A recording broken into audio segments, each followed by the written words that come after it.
Hacia el cuarto mes, estos cordones de segundo orden, que son los corticales, también empiezan a separarse las células que lo estaban conformando y van a formar cúmulos celulares aislados y alrededor de las células germinales. ¿Listo? Esas células germinales primordiales ya dejan de llamarse células germinales y toman el nombre de ovogonias o de ovocito primario. Y las células que están alrededor, que se han formado por disgregación de los cordones corticales, van a estar alrededor de ellas y se van a convertir en las células foliculares. Entonces, eso es lo que hacen los cordones corticales. Los cordones se disgregan y van a terminar formando las células foliculares que van a estar alrededor de ¿quién? Del ovocito primario. ¿Y el ovocito primario de dónde se originó? De las células germinales primordiales. Esas células foliculares lo que hacen también a futuro va a ser nutrir esos ovocitos para pues poderle dar ese crecimiento adecuado. ¿Qué hay que tener claro hasta el momento? Entonces, que el sexo del embrión se va a determinar al momento de la fecundación. Depende de quién, del espermatozoide, si es X o si es Y. Si es XX, el producto va a ser una mujer, si es XY, pues va a ser un hombre. Se van a formar cordones sexuales primitivos que en el hombre van a, por el efecto del gen SRI, pues van a continuar proliferando, en la mujer se destruye y que estos pues van a tener una influencia por efecto hormonal, ¿sí? Entonces, el testículo, mire, va a tener dos opciones. Por acción de la sustancia inhibidora de Müller, mire, que es producida por la célula de Sertolini, nosotros habíamos dicho que esas células de Sertolini iban a estar en la parte interna de los cordones testiculares junto con las células germinales primordiales, ¿sí? Entonces, ¿qué hace esta célula de Sertolini? Produce la sustancia inhibidora de Müller que actúa en la supresión de los conductos paramesonéfricos. Las células de Leydig, que dijimos que estaban en el intersticio, por fuera de esos cordones, producen testosterona. Tienen efectos sobre los conductos mesonéfricos, estimulándolos para la formación de los conductillos eferentes, el conducto el epidídimo, el conducto deferente y las vesículas seminales. ¿Qué pasa en el ovario? El ovario va a tener la producción de estrógeno, pero inicialmente ese estrógeno es más el estrógeno materno y el placentario que el estrógeno del producto como tal. Em, Cuando estimula los conductos paramesonéfricos, va a permitir la formación de las trompas de falopio, del útero y del tercio superior de la vagina. Y si lo hace como estimulación de los genitales externos, va a permitir el desarrollo de los labios mayores, menores, del clítoris y de la porción inferior de la vagina. ¿Listo? Esto va a ser el efecto hormonal que va a permitir pues ese desarrollo y esa diferenciación. ¿Listo? Entonces, obviamente ya dijimos que si no había esas células germinales primordiales, no lograban llegar hacia esas crestas urogenitales, pues no íbamos a tener la formación de gónadas. No se olviden de eso. Los conductos genitales, entonces. Entonces, ya sabemos que tanto los embriones, pues masculinos como femeninos, inicialmente, pues van a tener un periodo que se llama el periodo indiferente, donde no podemos saber si el producto que se forma es un varón o es una mujer. En este periodo indiferente vamos a tener dos tipos de conductos. El conducto mesonéfrico, miren aquí, o conducto de Wolf, y el conducto paramesonéfrico o de Müller. Miren, estos conductos están en la etapa indiferencial. Entonces, conducto mesonéfrico o de Wolf y conducto paramesonéfrico o de Müller. Ese conducto paramesonéfrico se origina hacia la pared anterolateral de la cresta urogenital. Entonces, es como una evaginación, como una elongación. Entonces, miren aquí, este que es el paramesonéfrico o de Müller, miren aquí. ¿Sí? Entonces, ¿dónde se origina? Se origina en la cara anterolateral de la cresta urogenital por proliferación de ese epitelio superficial. Es como una evaginación, como una elongación. ¿Listo? Dice que pues al inicio estos conductos van a tener un origen, no un origen, sino una evolución diferente, digámoslo. Entonces, este conducto de Wolf inicialmente está por delante del conducto de Müller, pero luego el de Müller está por delante y lateralmente al conducto de Wolf. Los dos conductos van a estar separados al inicio por un tabique, pero después estos dos se van a fusionar y van a formar lo que se conoce como conducto uterino hacia su extremo pues inicial o proximal. ¿Listo? Entonces, el conducto de Müller va a estar más relacionado con la formación del aparato reproductor femenino y el conducto de Wolf va a estar más relacionado con la formación del aparato reproductor masculino. ¿Listo? Bueno, bueno, entonces vamos a hablar de los conductos genitales masculinos. Esos conductos genitales masculinos, como nosotros sabemos, ese mesonefro empieza una regresión. Algunos túbulos excretores, que se llaman los túbulos epigenitales, van a establecer contacto con los conductos de la red testis o de la red testicular y van a conformar los conductillos eferentes del testículo.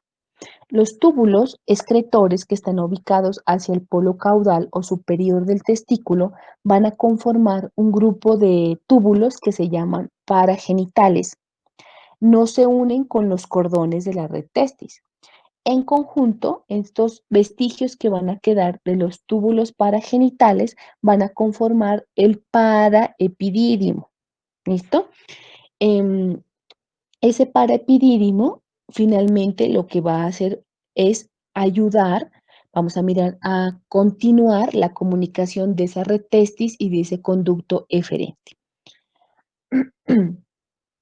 En la porción más craneal de, de estos túbulos paragenitales, vamos a encontrar que se forman los conductos, ahí van a persistir los conductos mesonéfricos y por acción de la testosterona que se producen en las células de Leydig van a formar los conductos genitales principales.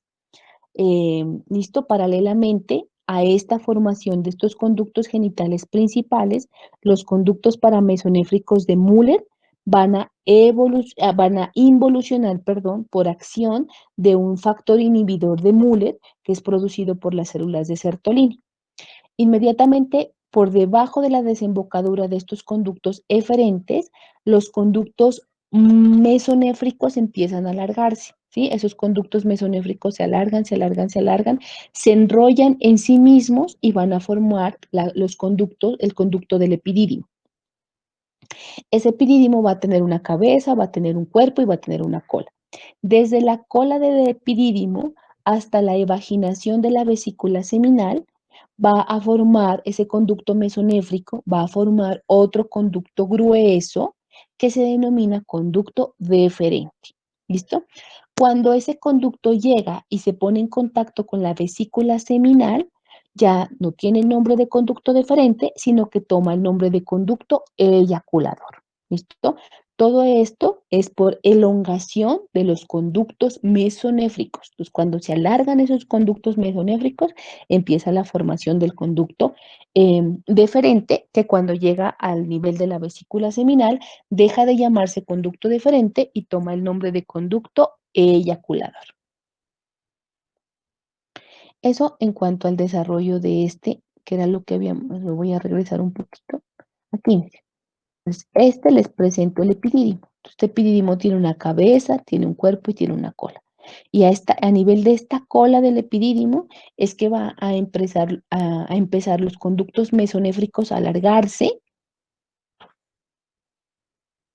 desde esta cola y forma este, miren, que es el conducto deferente. Este conducto deferente, cuando llega aquí a estas que son las vesículas seminales, ya no se llama conducto deferente, sino que se llamará conducto eyaculador.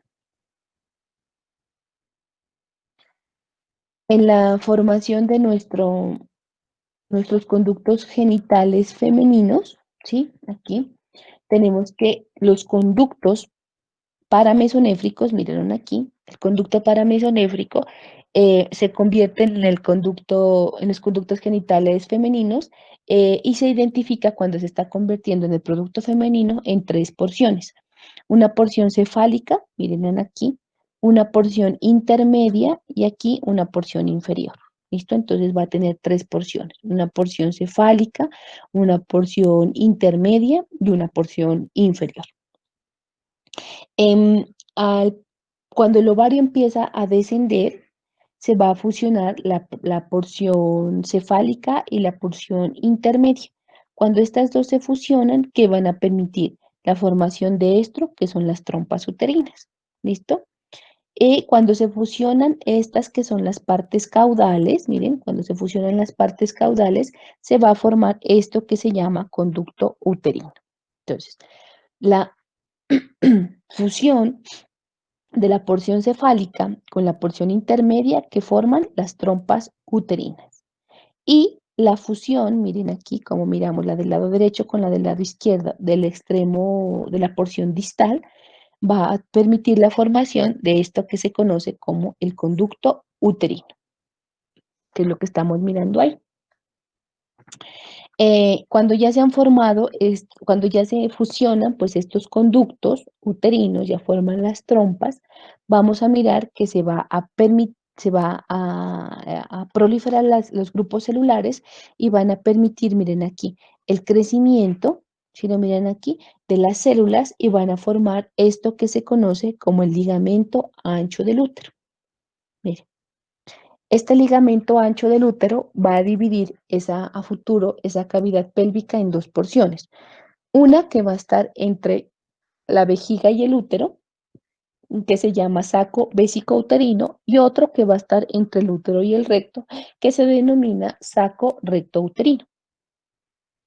Esos conductos paramesonéfricos, mírenlos aquí, por efecto del estrógeno que se produce en el ovario materno y en la placenta, entonces ya dijimos que van a dar origen a la trompa uterina, al cuerpo y al cuello del útero y la porción superior de la vagina. Miren.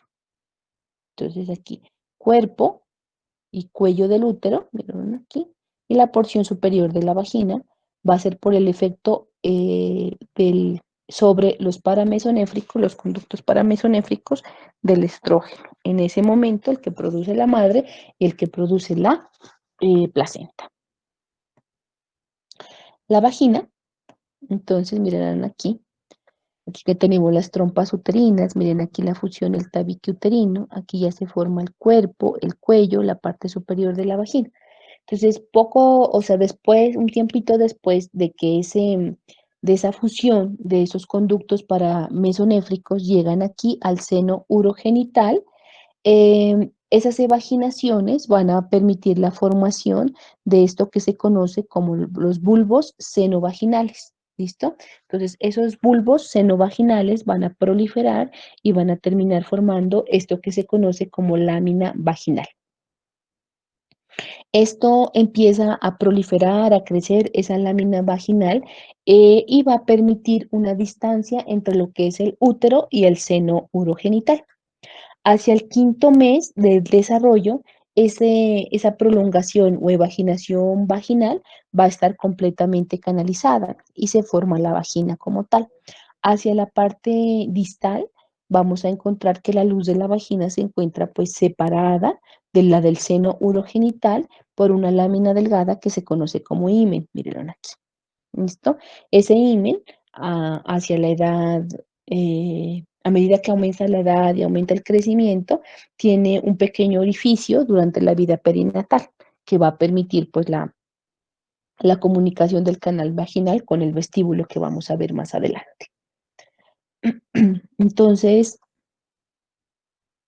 podemos determinar que la vagina tiene dos porciones, una porción superior que se deriva del conducto uterino y los 2/3 inferiores que se van a originar del seno urogenital. Esto es importante tenerlo en cuenta porque ese desarrollo puede generar, si hay una proliferación anormal de las células, de unas malformaciones congénitas, por ejemplo, tabiques vaginales, doble cuello uterino y esto pues posibles causas no de infertilidad, sino de dificultad en el momento de la fecundación. Los genitales externos van a tener también un periodo indiferente, o en la primera fase, pues que es un periodo indiferente, hacia la tercera semana del desarrollo, las células mesenquimatosas que se están originando hacia esa línea primitiva, miren aquí, entonces van a migrar alrededor de la membrana cloacal y van a formar lo que se conoce como pliegues cloacales, ¿sí? Esos pliegues cloacales van a terminar formando esto que se llama el tubérculo genital. Ese tubérculo genital se va a dividir por delante en lo que se conoce como pliegues uretrales y por detrás en los pliegues anales, ¿sí? Entonces, en el periodo indiferente, hacia la tercera semana del desarrollo, las células mesenquimatosas que se están originando en la región de la línea primitiva van a irse alrededor de la membrana cloacal, miren, entonces, la membrana cloacal. Y alrededor de la membrana cloacal van a formar esto que se conoce como pliegues cloacales. Esos pliegues cloacales se van a unir hacia adelante y van a terminar formando el tubérculo genital.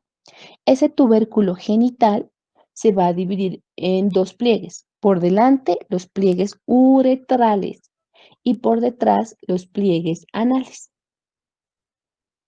¿Listo?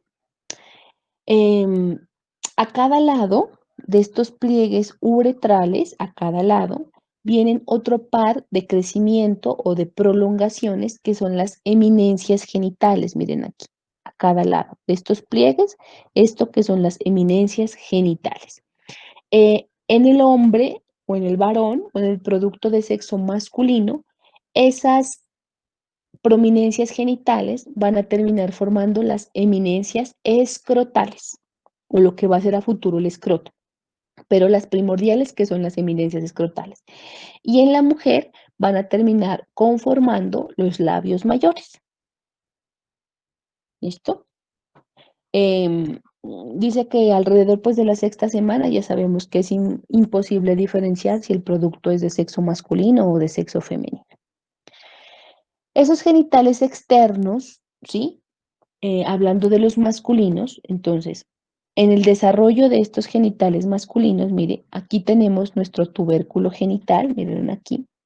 Ese tubérculo genital va a ser estimulado por la testosterona que es producida por las células de Leydig. ¿Qué hacen esa testosterona? Un alargamiento, un crecimiento de ese tubérculo genital. Ese tubérculo genital empieza a crecer, en el caso del varón, y va a terminar formando esto que se conoce como falo. Esa elongación del falo va a traccionar hacia adelante todas las estructuras que están en relación con él. Por ejemplo, el pliegue uretral, el surco uretral lo tracciona y se lo lleva hacia adelante, ¿sí? Ese surco se extiende en el falo, pero no alcanza a llegar hasta la porción más distal del falo que se llama glande, mírenlo aquí. Hasta ahí no llega, solamente llega hasta el cuerpo del falo. Ese surco uretral, mírenlo. ¿Listo? No alcanza a llegar hasta allá. Al final del tercer mes, estos pliegues uretrales que nosotros miramos aquí, un derecho y un izquierdo, hacia el final del tercer mes se cierran y van a conformar la membrana o el cierre de ese falo sobre la lámina uretral va a dar lugar a la formación de la uretra peneana. ¿Listo? Entonces, mire, este surco uretral al final del tercer mes se va a cerrar sobre la lámina uretral. Y esto permite la formación de la uretra peneana. Entonces, habíamos dicho que la uretra iba a tener tres porciones, una prostática, una membranosa y una esponjosa, que es la que está ubicada a nivel del cuerpo del pene. La porción más distal de la uretra se va a formar alrededor del cuarto mes y va a permitir la formación de este orificio que se conoce como meato uretral externo. Meato uretral externo. ¿Qué más? Habíamos dicho de aquí. Bueno, eso en cuanto al desarrollo de de este tubérculo genital. Entonces, se elonga por el efecto de quién? De la testosterona, que es producida por quién? Por las células de Leydig y arrastra todo el componente, pero no llega hasta el glande, solamente llega hasta el cuerpo del pene. Aquí también podemos mirar cómo esa fusión de estos pliegues uretrales va a permitir la formación de una línea hacia la cara inferior del cuerpo del pene y esa se extiende y se fusiona las protuberancias escrotales y forman aquí el tabique escrotal.